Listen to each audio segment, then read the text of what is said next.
जी अस्सलाम वालेकुम। इस वक्त मौजूद हाँ असी हाजीपुरा डस्का रोड ते साडे नाल मौजूद ने वसीम गोश्त वाले।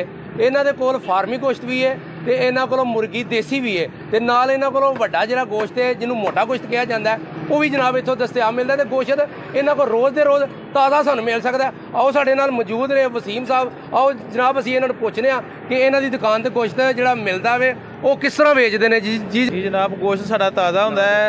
Wasim chicken shop, sale centre, meat shop ते गोश्त अच्छा है जी, ताज़ा गोश्त है। रेट लिस्ट के मुताबिक गोश्त ही बेचने ते साफ सुथरा गोश्त भेजने ते आर्डर के हिसाब नाल साडा माशाल्लाह 12-14 मन 18 मन साडा गोश्त लग जाता रोज़ का मन लग जाता। जनाब साडे कैमरे के सामने वेख के जरा गल करो। हाँ जी साडा हाँ जी वड्डा गोश्त जिहड़ा ओहदा भी रेट दसो किस तरह वेचदे हो। वड्डा गोश्त 450 रुपये किलो जे ते ताज़ा गोश्त बगैर पानी तो सोहना गोश्त साफ सुथरा गोश्त हुंदा जे।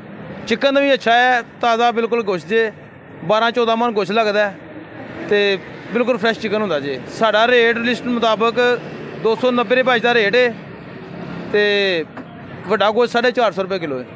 मैं तुहाडे कहने का मकसद है वे कि असी रेट लिस्ट के मुताबिक गोश्त बेचने आ। जी सर जी,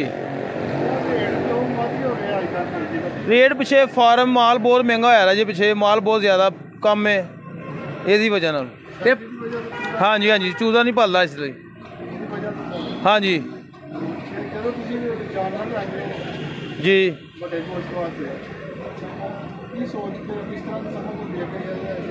जानवर बड़ा महंगा होया पिछे, व्यापारी ने जानवर बड़ा महंगा किया था तो इसलिए 450 रुपये गोश्त वड्डा हो गया वे। पहला 400 रुपये हूँ 450 गौरमेंट रेट का हो गया। ये मंडियों ले गया ने जी।